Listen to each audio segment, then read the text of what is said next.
Hey preschoolers, we have finally gotten to the last story in this favorite Bible stories book, and it is called Who Needs a Boat? The Story of Moses. And this story is taken from the second book of the Bible, Exodus, starting in chapter 3 and going all the way through chapter 15. So this is going to tell us a little bit about Moses and who he was. For Moses, it seemed like it was just going to be an ordinary day. But suddenly a bush caught fire, and God spoke to Moses. I have heard my people crying, God said, and I am sending you to lead them out of Egypt. So Moses went to see the king. God says to let his people go, Moses told him. But the king replied, I do not know God, and I will not let these people go. It's never a good idea to say no to God. So God sent plagues.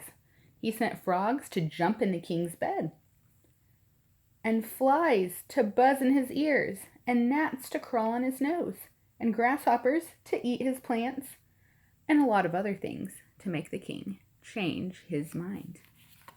Do you think he's going to change his mind? And finally, it worked.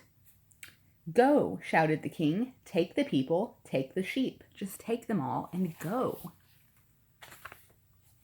So the people followed Moses out of Egypt. They walked and walked till they came to the sea. There was no bridge. They had no boats. How would they get across? What do you think? How are they going to get across? Uh-oh.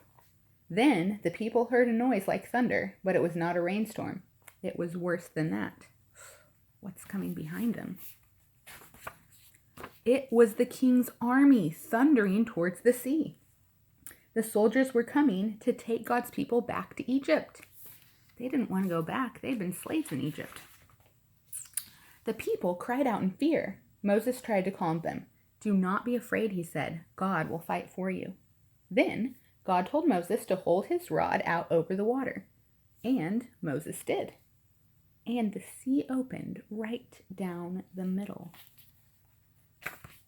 It opened wider and wider.